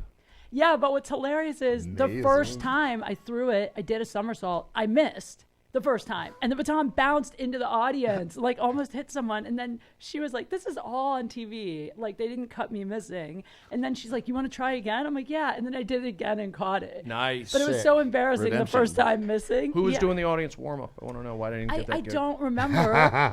Always ask. But you know what's funny is I also went to a taping of Chelsea. And I wonder if you were doing the audience warm-up because, this was... You would have remembered. It was the first. I didn't even know I didn't know audience warm up was even a thing. I didn't know there were fake audience members either when I Did moved Chelsea here. do the paid audience back Yeah, then? I did it. Oh, wow. Well, And it paid more. Chelsea lately, for the most part, had all of her fans. That's what I thought. This Is was that the what you first, mean by fake audience members? Paid I don't audience, know. they get paid $12 an hour to be there. This was the Okay. first season of Chelsea. In fact, it was one of the first episodes. I came in yeah. a little after, so it may have been. I came into Chelsea, and it was just folding chairs. It was they needed help. Yeah. And then I brought the energy that I helped create a Best Damn Sports Show and put that into Chelsea. And I remember, And boom. I was because the sports you can push it a little more, and then here Chelsea I kind of held back a little bit. And then I remember one day she said something like, "Brody, why is the crowd so quiet?" And I go, "All right, you want me to push? I'll start pushing." And then I remember we had, that's when I started pushing it, cranking up the music. And then we had Snoop Dogg on. I did a Snoop dope. Dogg thing. That's awesome. So I just started pushing that show. And I know, because I've been on them as a comedian, you don't want the fake audience. They had real audience for the most part. But even at midnight, I'd have a lot of half-paid audience. And you want to take care of the comedians. And I feel it's a reflection on me. And then I also feel like we have to give you candy for 30 minutes. You want to go see these guys do comedy tonight? You're going to, I mean. Right. I mean, it's not good. Yeah. There's also episodes of shows that, and I think this is what it was with Chelsea, if I remember properly, and Craig Ferguson did the same thing, where they would just pay the first couple rows, and this is so sad, but they would put like attractive people in the first. Yeah, they would tell you what to wear, and you would get paid more. I mean, Chelsea was like $100 or something for like one taping. It was like for just moving here, it's cash. You're like, perfect. But Yeah, it doesn't great. make the Perfect show new job. better when you have comedians on. Comedians could see through that Of stuff. course, so that you have makes to like sense. break it down. And I'd see like people, the paid audience, they'd be bringing in candy. I go, you're here for 45 minutes. They would Right. bring in candy. Yeah, I The mean, audi- They treat it like they work in show business then or something Yeah. like that, right? And Yeah. they're like, oh, I'm so tired of my job, and here I am with my decaf. Well, I yeah, remember- whatever. exactly. I These are remember and these that. are stand-ups. See, we have to be in the moment. And I'd always say, like, we're on camera here. I go, people are depressed in the Midwest in snow. We're in LA. We got to look happy and bring energy Yeah. and do all that stuff. We actually have really good paid audiences at the show I work on. Really good. Like they're always happy. Well, sometimes they are excited for the show. I feel like, I mean, Our warm up guy is really good too. Darren Capozzi, you met him. He's Oh, How come I Darren's didn't funny. get that gig? I'm kidding. You I didn't saw him apply. he was on a sitcom recently. well, really. Oh yeah. The Damon Wayans one, the new one Very on cool. CBS. That's cool. He played he played an EMT guy. No, some paid audiences like I did Ridiculousness. Yeah. That would for be a few fun one, yeah. seasons. So Rob Dyrdek is funny, and you're watching the videos, and it's not joke. Yeah. So Right. they're just laughing at videos, and the guy. And so my thing was like just be cool with the kids, and that's it. But when you have comedians and it's jokes, it's like different. I want to get that rhythm down. Let's go. Well, it's go. kind of like when a room is comped, like when your audience is. I hate like I did. I won't say the club, but I did a club on the road. It was a new club. It was one of their first weekends, and they basically papered out the room, and the crowds were terrible. But it's because they weren't there for most of them had never been to a comedy show. They were tourists. It was a tourist club. They were walking by, and the people were just like, "Come in for a free show." So people were like talking, they were half listening, and it was just in that case you're like, I'd rather have 30 people who pay than have 200 people who've never seen a comedy show, because maybe half are good, but maybe half of them. But even the setup is like they're begrudging. They're like, I guess I'll go in. Yeah. Or and then whatever. and then they're know? also That's like, not okay, well they Arms crossed they negative talked right me there. into Yep. coming Make- in here, make and now me I have to laugh. buy 2 drinks. Or You better whatever. be exactly. I mean Yeah. and that's why I feel like comedians we do matter, because we are so in tune with connecting with people. We know what's going on, and you see group mentality, you see Yeah. all of these little things. And I mean that's why I think comedy's so popular. You mean all like the subsections within the crowd of like, oh, this guy, these are clicked up. These guys all laugh when she laughs, or Yeah. what all that shit. Psychology, like Oh. VIPs were bad audience members Yep. too. Like that would happen at Chelsea a lot. I'd get the audience are ready to go, 20-minute, give them the 20-minute warm up, they're ready to go, and then they'd save like 5 or 6 seats, and they'd like come in on their phone, and the crowd always like look at who are these people, and you'd like lose the crowd, like, and then the VIPs wouldn't really laugh that much because they feel, oh, I know the camera guy, or my yeah. friend's a writer, or I don't need to be I'm here. an influencer. Yeah, exactly. And it brings down the show. It does, yeah, It's Yeah. like I'm trying to keep the show going. Yeah. So Yeah. I took pride in like my shows that I worked on stayed on the air for a while because I believed in them, and then you would just share positive energy and show like it does work, because Yeah. when you're and I've done tests like where I would just shut down. I go, I'm gonna take a segment off. Nobody's gonna know. Just mentally turn off my energy, and like things would go wrong. A light would go out. They'd flub a line. It's like when you put out negative, it does. Right. It can't affect it. I think I trip out about like talk show hosts and like how they've got 4 minutes or whatever, and then it's like wrap it up, end it on a laugh, and then we're coming back after commercial break. It's like you're keeping to be able to get back with your guest into a conversation after you have this dead time of commercials, and like all that in between time, like that behind the scenes shit has got to be crazy. It's so important. Like, because if I watch stand up live, I don't care if somebody bombs or if they don't do what, like, because I like to see what they're doing. I like to see how they're crafting it and all appreciate that. the process. But if you're behind the scenes at something like that, it's so important that you're not just working, that you're slaying them. It seems like. I get to watch our warm up guy, and I get to see what you do, and it's not easy. It's Yeah. not easy to keep that thing going, and then right when they go to the people that are on stage, they're focusing all their energy on them instead of you. Everybody's got and then you got to ADD. bring that energy back to you, which is really, that's a hard thing to do. I mean, the mental game of it, of staying positive, is so massive too. Because, like, imagine, you know, I've been on the road before where I've been going through like a very difficult time, maybe personally. But you know, when the minute you're on stage, at least for me, like, I have to go up there in a good mood, excited to perform, positive, feeling bubbly. Even if you're like a dark comic, you mentally, Because they'll sense it. you have to be in the right headspace. Yeah. And so, like, if you don't know how to be in control of your positivity and you come off stage between shows, if you go into the dark, how do you get back? You have to be, it's almost like tennis. Like, if you ever play tennis, It's mental. Yeah, you have to be so focused. If someone screams when you're about to hit a ball, or when you lose your concentration for a second, Right, you're out of you're your going to lose flow. the point. Yeah. Yeah. And I feel like it's the same way with comedy. And that's, for me, like, I don't know, depending what you believe in, but, like, I think I'm an empath. Like, I really can, like, sense a lot of feeling, and I can feel a tone of a room. And I've had to learn, for me, that I have to take days where I completely shut down to, like, recover, because I used to just grind 7 days a week, and it was making me go insane. Yeah. I couldn't do it. You do, So- you do need some downtime. I mean, and now I listen to my body. If there's 3 days in a row where I don't have a spot and I feel like I need to take that time, I won't do what I used to do, which is like try to scramble to find anywhere to go on stage or do something. I'll just trust that, like, it's okay, Kate. Listen to yourself. Like, relax for a few nights. Like, You've earned that. yeah, go exactly. You got in. You have your voice, your character, your Yeah. point of view. Yeah, but I think also it's like the time you put into it's earning it, but it's also the longer you're doing it, the more you have to take care of yourself mentally, Right. because the more voices, the more everything is coming at you. You got to assimilate more because there's more on top of you. Exactly. Do you guys ever feel like when you're in like a dark place that going on stage with one of your, like, you know, one of these creations of your stories, your jokes, or like changes your mood, and then it's like, oh, that I'm here with this thing that I'm presenting brings me a joy. I mean, I'll say I feel like when I go on stage, I always feel better. You know, sometimes I have anxiety for certain shows, and that's my own obstacle that I need to get over.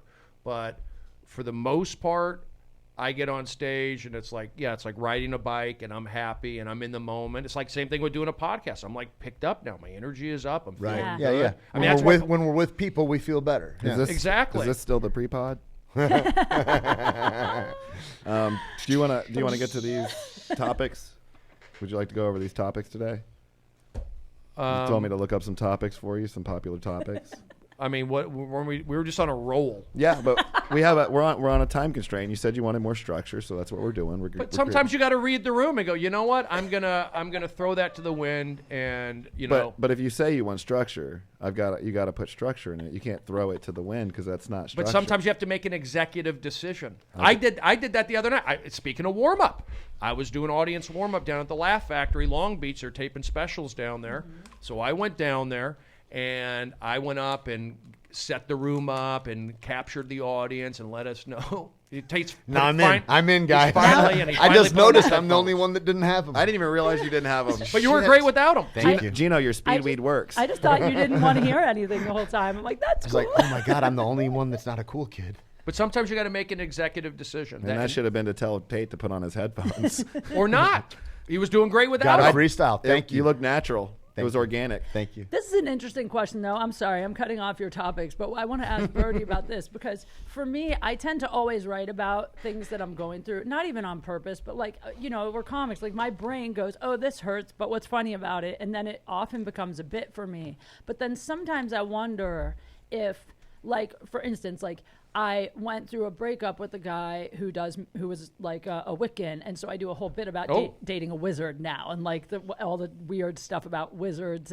But sometimes I wonder, like, I feel better when I make jokes about it, but then sometimes I also wonder if it's keeping the energy of that pain in your life somehow, like if it's better to not do jokes about things that really hurt. Like, what do you think? Do you do jokes about your personal suffering?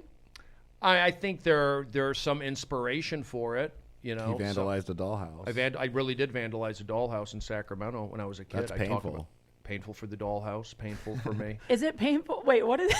I mean, there's some jokes I do that are like based out of truth, but I've done them so many times now. You don't feel it anymore. I don't feel it Yeah. anymore. Do you ever date anybody specifically because you're like, I'm going to get good jokes out of this relationship? That's evil. I know. But I know how diabolical comics can be. No, I haven't been. I mean, maybe back in the day. Well, maybe one date. See? I would maybe go on one date because I'm like, I probably wouldn't go out with this guy, but it might be a good story. But I wouldn't lead someone on Right. beyond, like, if I go out with them once and I'm not feeling it, I wouldn't continue dating them for the story. Yeah. But like, okay. I never would have gone out with a porn star if I wasn't like, this could be a good podcast story. And probably good sex. Well, I didn't know if that was going to happen, but I'm just saying, like, but then I ended up liking that person, so I went out with them longer, but I definitely wouldn't have, like, dated them just for the story. Does that make sense? Mm-hmm. Yeah. I mean, for me, I get up there. I'm just trying to be silly in the moment, and when my jokes don't work, they like that also. You know, Well, your reactions, I mean, you milk that too. You're great at it. But it is amazing. natural. Like when I put the mic down and like I am like frustrated. I'm not mad, but I am frustrated. Like, gosh, why aren't you liking that joke? But I also know as a performer, and I've done it enough, that they laugh at that. I put down the mic, and especially since I've been kind of like sober-ish, a little more connected with the audiences. As long as I'm not like too high or on Red Bull or whatever. They like it. Like Tulsa, Oklahoma, for example. Like last week, I did the show, it was packed, and they were laughing at my jokes, but some of my jokes they weren't laughing. I go, come on, man, I'm a good guy. Yeah. But you got to write for that too. If you could Yep. beat it down too much and keep going back there, but if you write for it. But Yeah. I've noticed that they like that. They like when you're real. They like when you're honest. And They I don't love like it. I don't like leave those spots in there. And then sometimes at the Comedy Store, it depends. Like I could be fired up and I'll say some stuff and I push. And I think keeping it silly, keeping it light. And then I like doing the crowd work. Where are you from? What do you do? And then I connect them. I get a kick out of doing that. It looks like magic. The people that do that deftly, it's just like, it looks like it's all set up. Like you, Ingram, like there's people that do that shit and you're just like, how they knew everything before. Well, I think, when you're in LA, when you play, if you're playing the Comedy Store all the time, you get a night like Rick probably has tons of Australian jokes and Canadian Right. jokes ready to Yeah. go. He's You got know a that. coffer. But there's times like, honestly, I'll be doing shows even in, out of town in Chicago. I don't know where these guys are from. I don't know what they do. I don't know their name. But for some reason, a lot of the time, it just seems to work out. It just seems to like be there for me. And I don't know what it is, what I'm tapping into. I don't know. It could be my cool. Southwestern energy roots. But I do believe in some of that. I do. I was born Jewish, raised Gemini, I like to say. But so I didn't fully go into like the Jewish structure. I went more into like spirituality. Well, I think the line, this sounds weird, but I think the line between like comedian and psychic, and Yeah. I don't mean necessarily like a real psychic that can predict your future, But like a psychic path. I think it's a thin line because I think that a really talented performer really can read people so well. And that's really what most psychics are doing. Like, I don't think they're just reading you so well that they're saying what you want to hear. Like, it's a really fine line, but it's Or it's real. magic. But the audience member has to be open to it. If they're going, where am I Right. from? What high school did I go to? I go, I can't play that. It's got to be like organic They and have to neutral. like you. They have to like you. It's like, I think that you win the minute they like you. Like every time, I always go out there to make them like me first, and then I can do anything I want. Right. Right. But like, I'm sure when you go on the road, you probably do open with something local or crowd or something to like I always try to open with something that either just happened to me or just happened in the news or something about their town. Yeah. Like connect with them. Yeah, you're present. You're not just reading off your jokes. Yeah, because then also this is a real person. Yep. Oh, she's telling me, even if it's not She's funny or personalized it's it. moderately funny, it's not great material, but I'm like, well, this is funny that happened today. I'll tell them about that. Now they know I'm not just like a robot up here reading them jokes, you know? Exactly. And then I feel like you can get away with almost anything after that. They're on your side. Yeah. We have Gino Gino. sitting in. Gino from Gino. Speedweed. Yes. Thanks for having me. You're welcome. Yeah. You are welcome. Gino gave me a little care package. Well, Festival of Friendship is a great podcast for me to be on because everyone here is my friend, and for 10 years that I've been connected to the store and the comedy community. It's never been just about, hey, be a weed guy and smoke weed with people. It's really about the relationships that you cultivate. And as you guys were talking, I was sitting on the couch listening to you about the family that's around the Comedy Store, and I really feel blessed to be a small part of that and to be a fly on the wall at the store and backstage and things like that, and see how comics craft their material and evolve and go from one place to another. And you guys mentioned that earlier. And it's something that is you can't. Gino's getting emotional. Yeah, well, I'm also high. That's what happens. But I am emotional about it because it's a real privilege to be part of that family, especially as an outsider.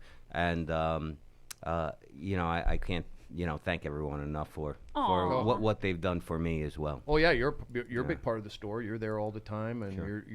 you're a part of it. I always say with the Comedy Store, there's room for everybody. That's the thing now. You have Don Barris upstairs with the Ding Dong Show. You could so I play around with Don. He's always going to be open to playing around. He's always looking for new stuff. Same thing like when he goes in the OR at the end of the night. The comedians, maybe they didn't get on stage. Maybe they're not past regulars, but they can get their jokes in and play around and do something with that. And now you have Kill Tony. All the comedians coming there on Monday nights knowing like, hey, I have a chance to get up and be seen. And and same thing with the roast battle. I watched it last night, and with Brian and Jeff Ross and all. It is a big community. Sure. And it's like you have no excuse to like stay home. I mean, you can stay home and isolate. You can, but that it's there for you. It's there for you pretty much every night. You from the door guys to the bar warmth. staff. You walk into warmth. It's like walking into a hug.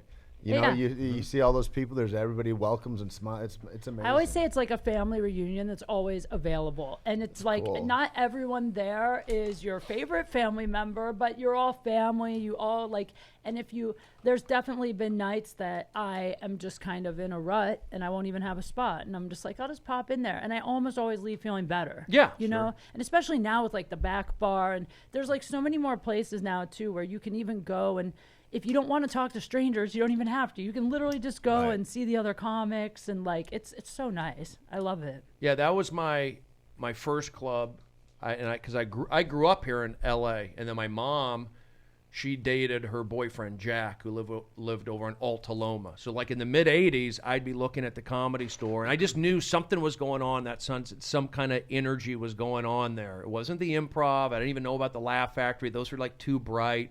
They had the evening at the Improvs and all that stuff. But the Comedy Store was just something. I would see the lights. Yeah. And then I remember when I took the Comedy Store workshop when I was done with college playing baseball, I saw that UCLA was offering Sandy Seashore, Paulie's sister, the late Sandy. She was teaching a workshop at UCLA, and then the graduating class was at the Comedy Store. So I knew back then in '93, I was going to get Comedy Store tutelage, Comedy Store advice. Wow. And to have my first club appearance ever to be in the original room, packing in with friends and all that. But that I was just drawn to that. That's cool. And it's something I don't know if it's from Mitzi, Paulie, the lighting, where it is on the sun. I was drawn to it, and it was always about characters are welcome. We want you to be yourself. Don't try to be to be something you aren't. It's like Kevin Lee Light, like rest in peace. Like Kevin, like Hollywood Jesus, right. That was a place, like that guy probably in many places people are like, what is this guy doing? Like he's weird. But at the Comedy Store, he was just warm energy. It was just a staple. You're just happy to see Kevin and get a hug. And like, it's just, I feel like that. It's a very welcoming place for the people that maybe feel like they don't fit in in a lot of places. Yeah. Yeah, I'd never been to the Laugh Factory ever.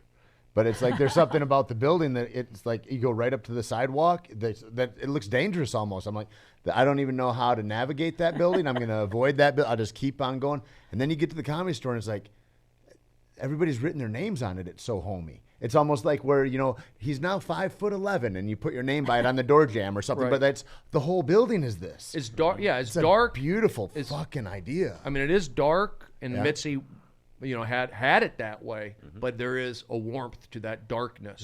Yeah. 'Cause Yeah. like I said, and no knock on the Laugh Factory. But you go there, it's bright. Well, it's also different. The Laugh Factory has never been It's not a hangout. hang spot, Right, right? yeah. Like, I mean, you can't hang there even unless you're a paid regular. So you can't just open micers can't wander in there and have a drink. I mean, I'm it's gonna really need a a showroom. safe space over there. Yeah. Maybe I need to get a banner and go over there and just talk to some people this afternoon. Yeah. For me, at the Laugh Factory and the Improv and other places in LA, it feels like I'm going into another fraternity house instead. Whereas the Comedy Store is just home. That really is a second home, and I So feel cool. like I get to see my friend Tate. I consider one of my best friends, and we probably spend most of our time together at the Comedy Store. Yeah. Oh, it's so weird when you see a comedian outside the Comedy Store during the day that you've never seen. Like, I don't mean like a friend you hang with all the time, but like one day I ran into Jason Rouse. You know Jason Yeah, Rouse, yeah. right? Canadian. Sure. Yeah, I ran into him in Griffith Park hiking during the day. I was my hiking. gosh. Yeah, Did he have a exactly. leather jacket on? Yeah.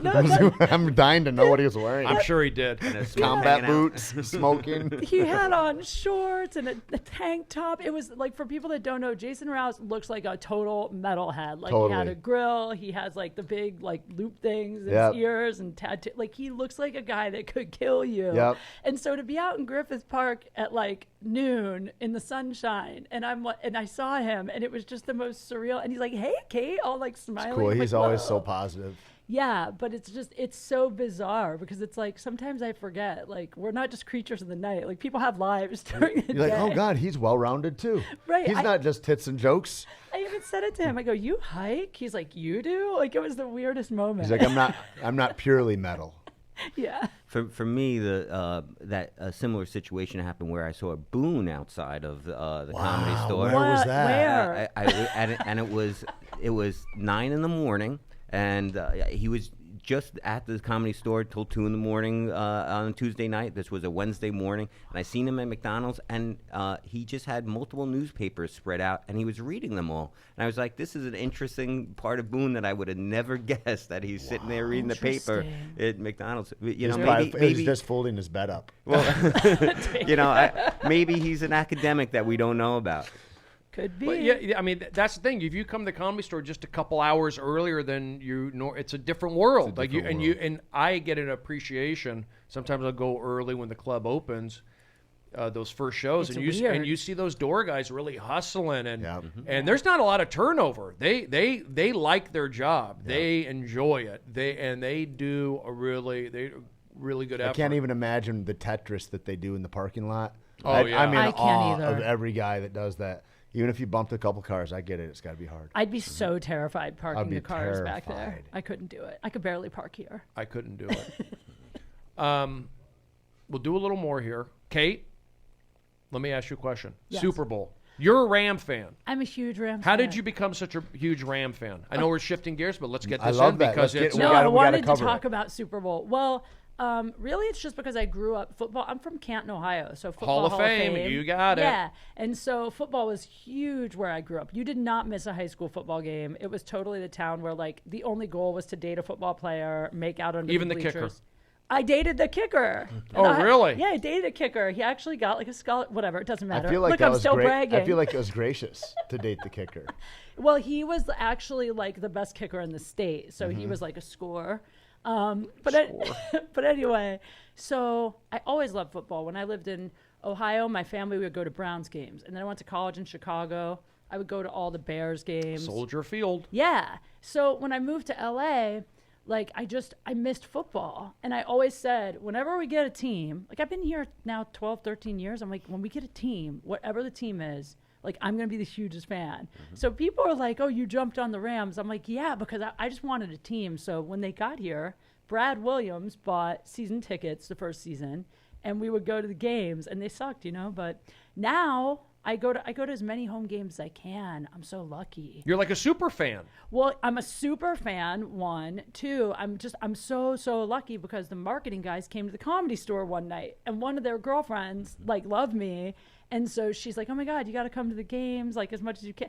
So during the regular season, I was very lucky, fortunate. I got hooked up with tickets. But then playoffs, I was like, fuck it, I'm getting tickets. And I went to the Dallas game. It was awesome. Oh, man. But I have mixed feelings about this. I'm so excited they're in the Super Bowl, but I do feel like it's slightly that whole one bad call, about last week. I feel weird a little about it, and also I'm friends with the coach of the Saints, and so it was a weird feeling. What was the call? No pass interference. Yeah, there was a call when there was I think there was a minute and 45 seconds. Outcome of everything. Yeah, if that call wouldn't have, it was a bad missed call. It was a helmet-to-helmet hit. It was pass interference, and if the refs would have called it, probably the Saints would have won.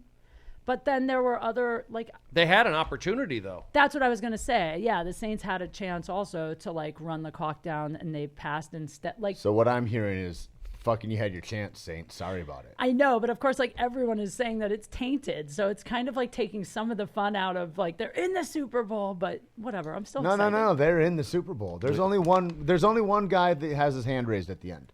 That's true. And if that was them, it doesn't matter. That game is history. I mean, they had the tuck rule with Tom Brady against the Raiders all those years ago, and they fumbled it, and they said he tucked it, and that was There's always a questionable call, right?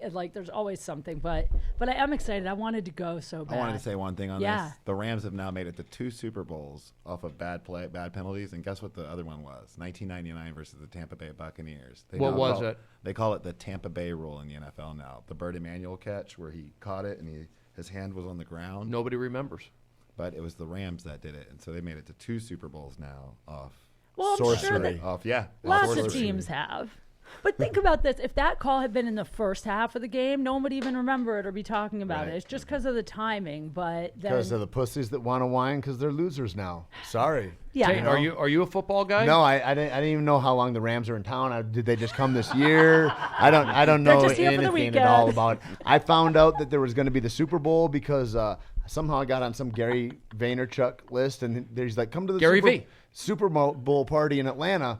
And I was like, I can't make it. But there's Let's go. YG, I think, is playing there, and yeah. Do you watch Gary V videos? Oh, only on his little blurbs now and then, and then sometimes some of my guys send me clips. But I've seen he's pretty. I like pretty him. Good, he's right? pretty spot on. I think it's interesting that guys like him, like Orders like him, and Jordan Peterson, and comics really are in such a force. I mean, those guys wouldn't be there before because there was never a platform for them before. But comics have always been the holders of free speech and change, really, in a lot of ways, and changing big social tones. I don't think that. I mean, you can make an argument that Richard Pryor did as much for racial relations coming forward than Martin Luther King, or almost he's very important and underplayed in that whole. Kind of overturn of old ideas and to get idiots to laugh at themselves for the lunacy of it all, right? And I think now too, when I hear comics coming up, especially women, with the whole Me Too movement, and you've got to own all your words. You're saying them on stage.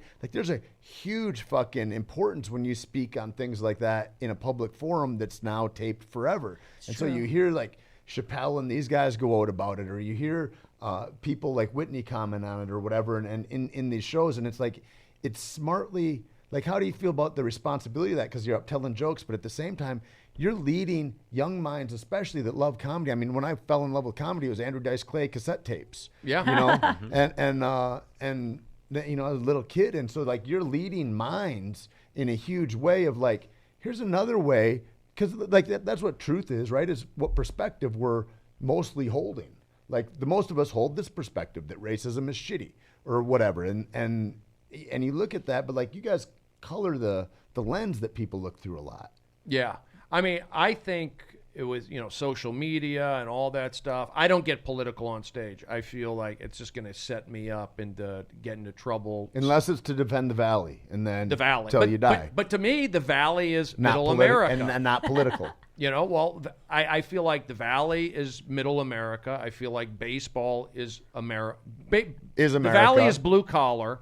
Baseball is America. I have to speak in code because I can't really get into something because people are going to, oh, you're I don't get you're, political. You're Right. oh, you're right wing Right. or you're Yeah, conservative. not everybody chooses to do it, but I'm just But I don't get political, but like Me Too and issues like that, I think I can't help but talk about it because it's such a huge part of my personal life. So for me, it's like, and also I think that what's cool about comics though is we have a way to impact people that's almost like we're doing it subliminally, Right, yeah. You know, because No. we're not coming right It's out on and the saying low, it. for Yeah, sure. yeah. So I mean, it's almost like we can get a pass to make it. There's definitely times that I've done jokes partly because they're funny, but also because I actually care about getting this message across. Right. So I think there is something to be said about that. The only reason I don't talk politics is because the minute you do, you have to deal with, like the trolls we're talking about earlier, Right. the level of It's huge, that huge. goes up so much, and it doesn't go up just for that one joke. It's like the next 10 things you post or say after that,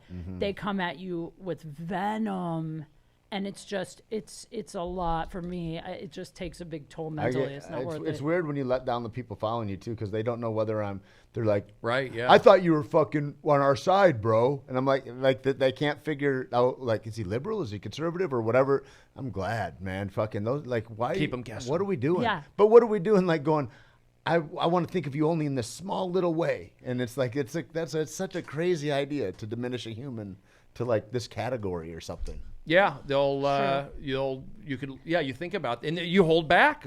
I hold back sometimes, but I'm also, I'm not equipped to deal with all that. Like we are sensitive and the social media. I don't think Right. it's like a human, nature thing. It's like a It's pulling our biology apart. I feel like we have evolved technology to the point where it's ripping our biology apart, kind of. yeah. Like we can't catch up evolutionarily to our phones. But Yeah. and that's why honestly I put out I say I'm just positive and it's worked for me and I've seen it work for others. I've been around some successful people based off I know I'm putting out positive energy and supportive, and I've had them come back and tell me, so I know it. And then I have other, you just when you believe and it's fun. It's more fun to be positive and silly. And I was always like a nice kid, but I think where I took it maybe to another level because when I went up to Seattle, I was hanging out with my friend Tana, who is a Samoan guy. He's Samoan. He's happy, Islander thing. And I was such in a jock world.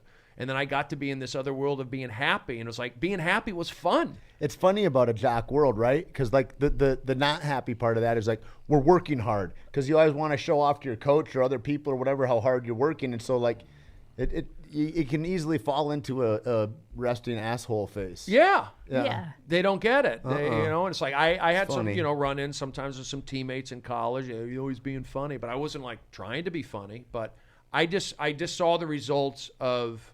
I've seen too many results from it. So for me to say it doesn't work, and then also just my upbringing, growing up in Reseda, divorced parents or whatever, it's like I'm just being truthful to what I see. But You're just being real. You're being authentic. You're just living you're being positive, but like I posted something the other day about like our greatest addiction is talking about what's wrong instead of our joys, and if you can flip that, right? And then some people in the comments were like, well, yeah, that's Hollywood privilege. That's easy to do. Hey, I was going to ask you, right? do you get called Hollywood elite? oh, No, because I'm not. So funny. Well, You do? me But yeah. neither, motherfucker. No, but yeah, I mean, it's hilarious right? to me. I'm like, wow, you guys are disconnected. People Like, that's don't get insane. that. Yeah, but I understand why they would think that because they look at it from the outside. Like we forget how fortunate we. Like it's crazy that you walk it backstage at the Comedy Store and you're just talking to everybody that these people all over the country are looking at. Like, oh my God, I would kill to Right. meet. And we forget that, and so they put you into that same Right. category. But like, it's just. I think that's why for me, I've been trying to be more open online. Like Andrew Dice Clay gives me a hard time actually because he's like, don't show them so much of your weaknesses, your softness, your real person, that like what's going on. Like they don't know you, they don't care, but I'm like, but I want them to see that we're just like that. We're just regular people that are Part of that, struggling. he comes out of a different time of comedy too, though. It was a harsher time, I think, then. and they didn't want to show their tricks. And we live in a transparent society now that Dice for sure didn't grow up in. I mean, those comics of that era back in the 90s that were just fucking ginormous, they don't have any idea of this right now, you know? That's true. What do you think, Gino? You want to make a political statement? Well, both sports and politics, I have the same policy on. I don't pick sides for anything, because once you're talking to someone, if you're not on the same side as them, then your relationship gets sometimes tainted. So I never, we're talking about the Super Bowl. If the Yankees aren't in it, I don't care.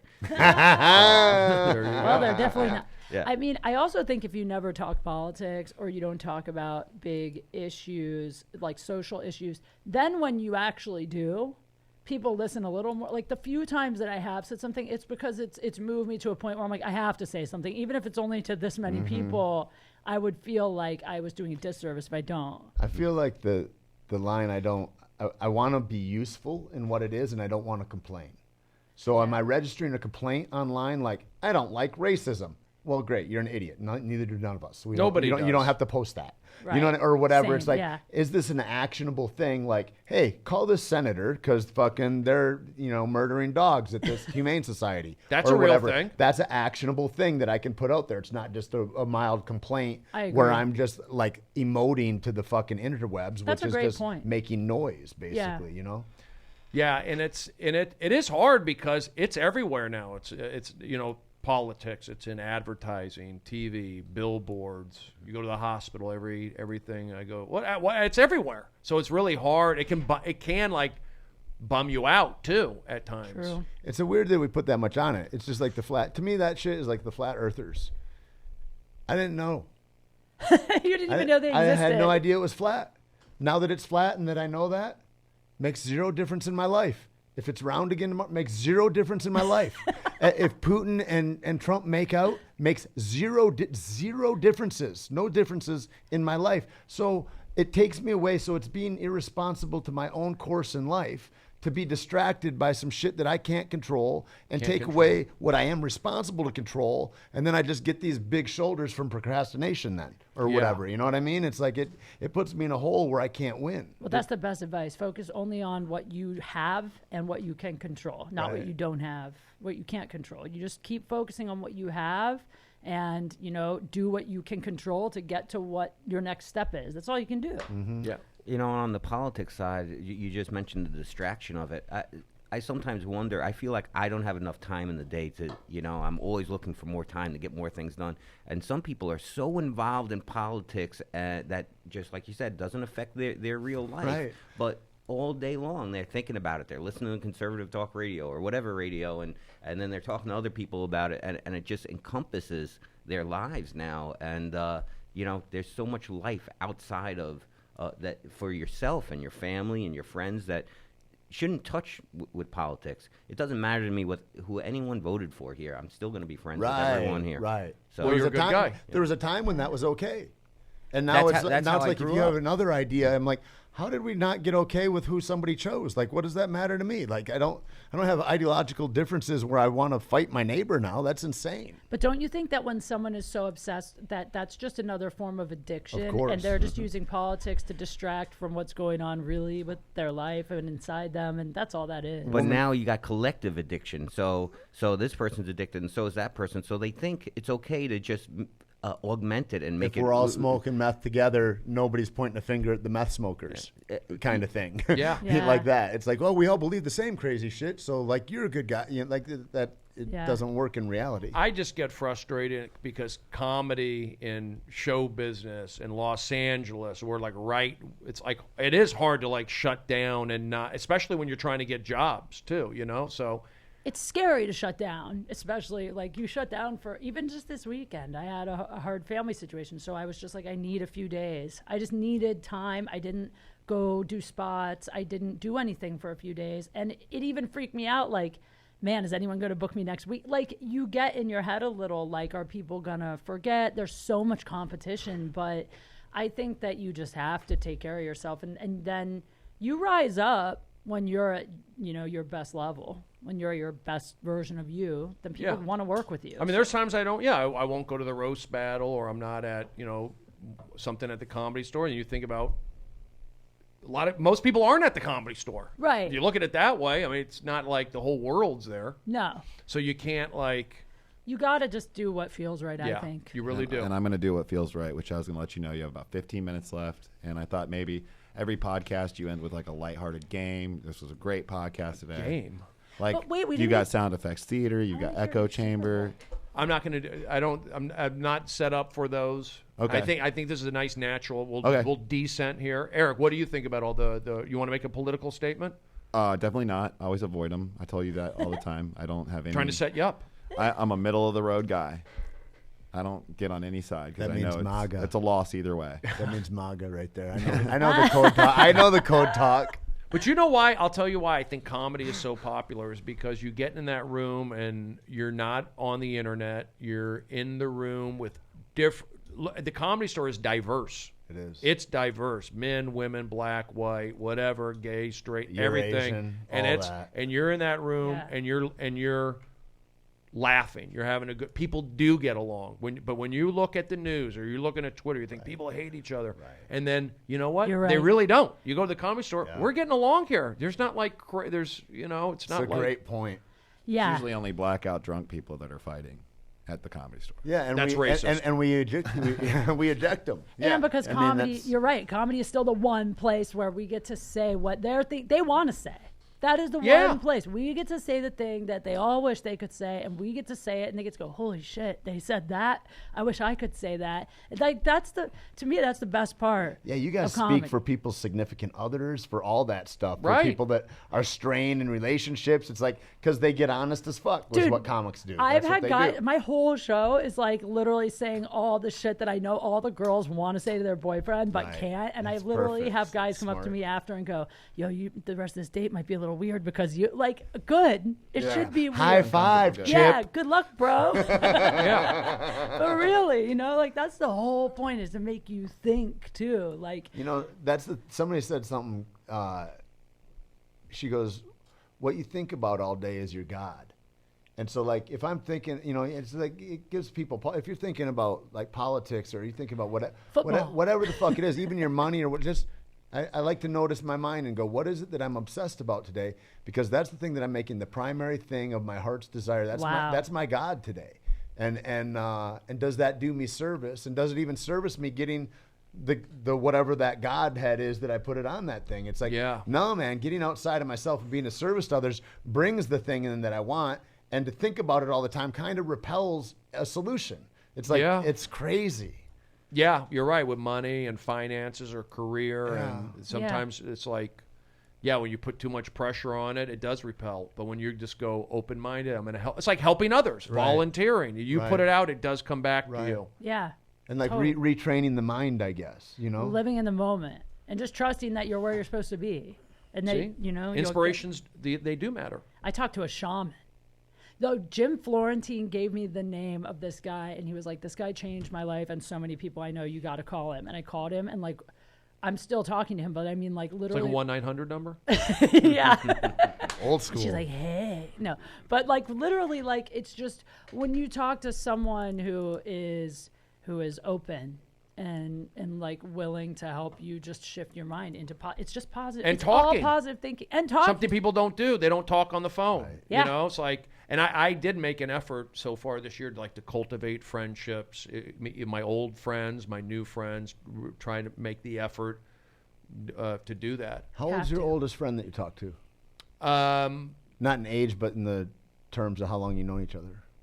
Well, my friend Bramson, we just had lunch a couple weeks ago. I've known him since I was 12. That's cool. I've known Wow. Borzello, my friend who's a coach of the Cubs, since he was 1979. Dope. So I try to keep up with my college friends, and I mean that's a good thing about Facebook. Somewhat, you can keep up with some people. Yeah. But I also feel like, in terms of if I keep doing well in comedy, they'll see me. Yeah. It's like I got a chance. You got to get that all They the gotta time. be. Are they dying off now, Brody? Your college friends? dying off. Gotta keep doing well. Keep them alive. Well, yeah, I've had a couple friends die, but Me too, Brody. Me too. We all there she have. is, Annie Letterman. Hi is guys, joining us. Kim and Mean. Hello, what's up? Annie Lederman. What up? We've been having a really Amy Lederman. We've been having a fun podcast. Yeah. And good conversation, uplifting. Redo everything. Tell me everything you said. We talked a lot of Comedy Store stuff. Then we morphed into. I was learning a lot. I'm just into learning. I feel like Tate asked the most questions. Like you Tate was interviewed. great. Well, Yeah. I get it. I mean, it's not always that you get to like sit like I see you guys in passing, and so to sit down and have a conversation, ask questions about like what it is to build, a set and all. Like, Yeah. just, Yeah. I was so glad cool. Tate like took over in a good way. And then, like, yeah. he was like the point guard. Well, Brody, you're different than other people. You're like a riffer too. You have your jokes, and then you do a very different. You have a different style. It's good. I can riff because that's how my mind is. Yeah, we were talking about Well, that. it's like better being to do locked- that to be yourself, like right? Because if you were to go in and try to do just like showcase set every night, you'd probably go crazy, right? Correct. So it's good to like lean in. Did you watch the the Gary Shandling? I didn't. I haven't seen it documentary? yet, but It's I want great. to. He said something along the lines of like he would just go in with whatever he felt that day. Like he would just be true to like how he felt, and I think Yeah. that's been.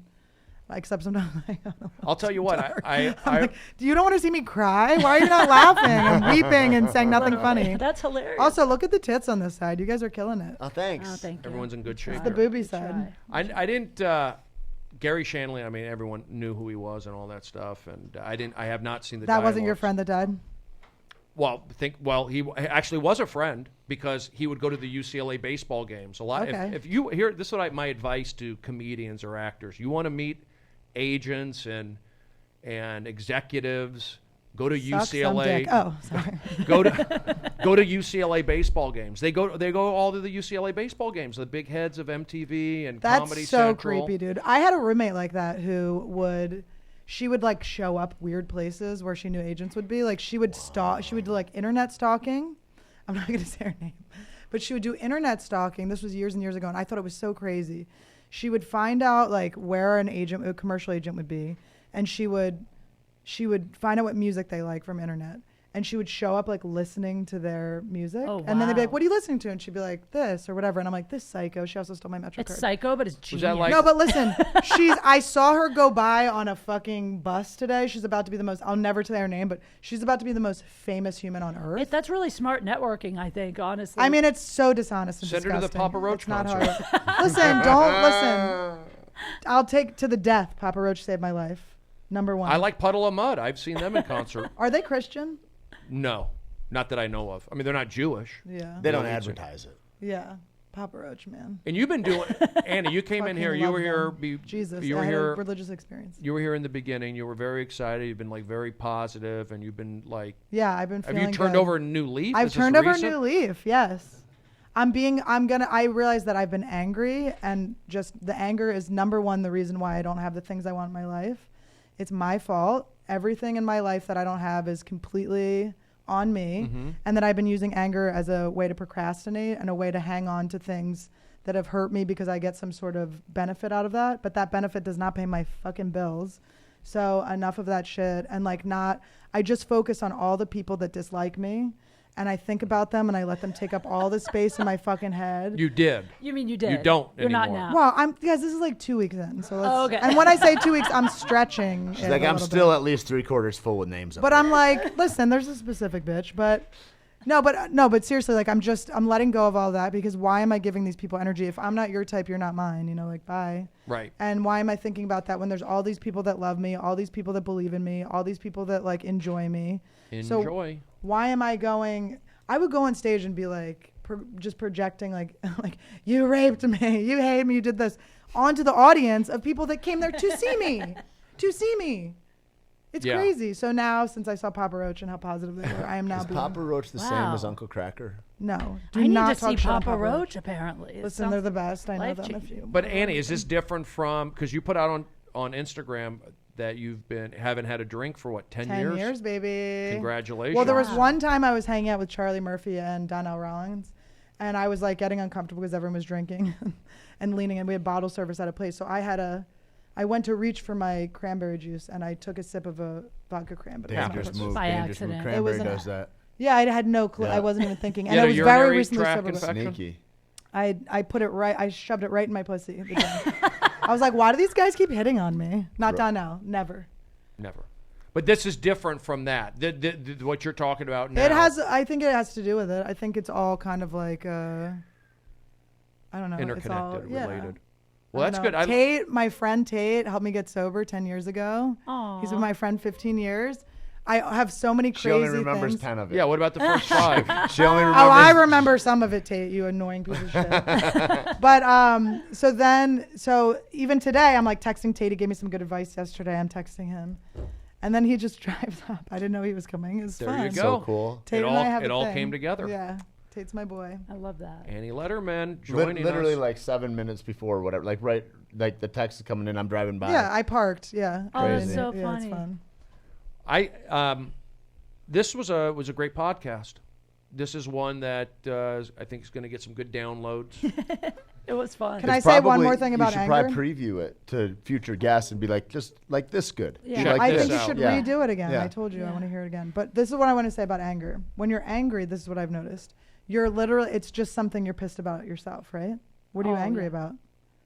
Another person's actions? You have no control over those. Why would you be angry They about cut me those? off. I'm trying to get someplace. Well, why are you putting expectations on a stranger in a car to not cut you off? But also, when they cut you off, it's usually because, like, if you're angry, it's because you're running late, which is probably your Right. fault. 'cause Exactly. You were Right. procrastinating. Bingo. So it all Right. comes back to I was you. set, I was setting you up for that. Yeah, Yes. thank you. Boom! High That's- five. Look at that. Yes. Comedy professionals. Yeah. Because when you're running late, that's, Yeah. Every time I'm It's on mad you, that I'm dog. running late, I'm like, this is your Yeah. own fault, bitch. Yeah. You waited. Also, you probably should have cut them off first. But I had to go to the bathroom. Yeah. Well, A lot of me running late is bathroom. Well, you need to handle your UTI. bowels, dude. More cranberry juice. Yeah, you're probably right. Cranberry. More fiber. I'm thinking it's backwards. I'm thinking it's the backside It's bathroom. the poo-poos. I could use more fiber. Very important. I think we people. could all use We more. all could. Positive push. Yep. That's what that meant. Makes Positive you feel push good. is fiber. Feels good. If you get a good clean exit, there's nothing feels better than Listen, that. You're guys. right. You know? You got to be careful with this caveman coffee. You're gonna get hemorrhoids. You got to be. Oh my god, that shit is extreme. You should sell caveman fiber to go with it. That'd be great. That's a good idea. Sprinkle it in. Well, great podcast. This is where we say if you have anything to promote or where you want to be, where you will be.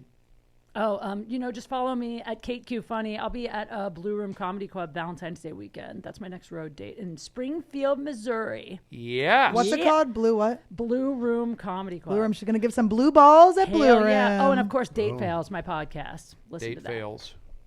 My name is Tait Fletcher. You can find me on Instagram. And then Caveman Coffee is my company. Caveman Coffee Co. on Instagram. And Pirate Life Radio is my podcast. Enjoy it. Tait Fletcher. Annie? All right, I'm Annie Ledderman. You can hit me up on Instagram, ANNIELED as in David, ERMAN. I don't know where I'm going to We got a little taste of Annie here. What about Gino? Gino. Speedweed. Speedweed.com, at Speedweed on Twitter. Thanks. Enjoy that. Wait, Kate, do people try to just like have sex with you constantly after the show? Are they just all dudes? You like, mean right slap- now? Are like- we obligated for Yeah. something, Brody? What do we, I mean? I don't know. I mean, What's going on we here? do have Are a they photo- just like, it's Did just you not like meet hear and about greets are weird? You didn't hear about the after party that we're having? We have here a at photo LA Comedy? session. No, is Yeah. that meet and greets are weird probably, huh? Sometimes it really depends, but it's not as much as you would think. Yeah. But that's because I scare the fuck out of them on Yeah. stage. But Like, also I don't mean, get murdered. Yeah. No, they come. Or get murdered at the right time. I They get sell murdered at merch the right before time. the show. You're so scared to be a woman. Did you not? It is weird. No, you don't. Hold the receipt if you don't like it. You've gotten too I mean, successful. I to give you even my say, I bodyguard. honestly even say it on stage. Like they come thinking like, oh, she's kind of cute. Maybe I'd date her. And by the end of the show, they're like, fuck, she's gonna murder me. Like there's nobody really hits on me. Women, just women. Yeah. Ooh. Yeah, mostly women. Well, your therapist thinks you're a lesbian. Literally. Yeah. that's Asked so me funny. 4 times in 2 hours if I'm a lesbian. Is your therapist That's hitting on you? once you every think? 30 minutes. No, Did definitely you tell her not. how much I you did eat the math. pussy? It's or a what? guy. Oh, okay. Ooh, No, this is I getting said that I creepy. bonded with a girl over I was telling the story of like how I feel made like this it's new inappropriate to girlfriend. him.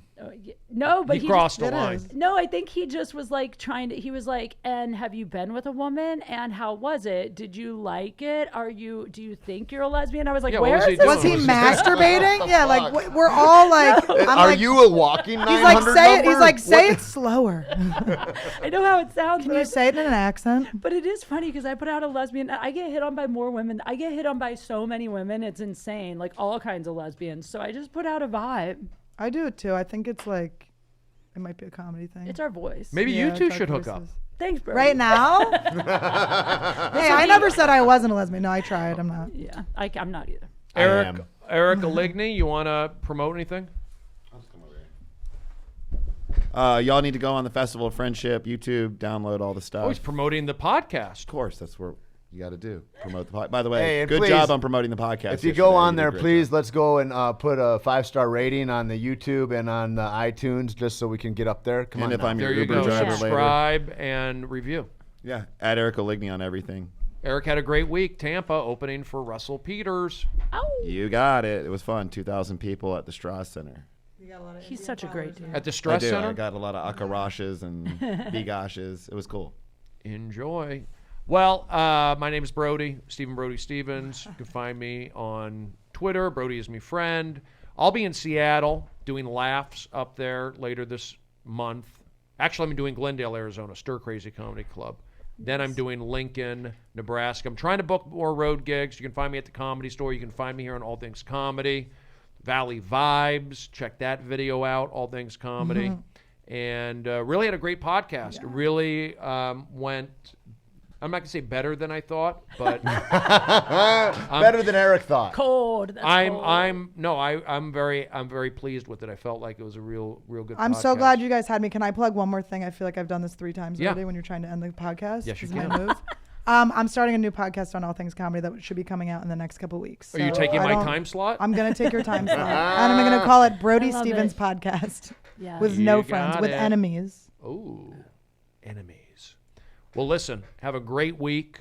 Thanks for coming out, guys. This Thanks was for fun. having me. I had a great Papa time. Roach. You Me picked too. up my spirits today, and Yeah. I needed it. Aw. So let's have a great week. Have a great year, 2019, and go Rams. Yeah, Love you, baby. buddy. You got it. Rams. Yes.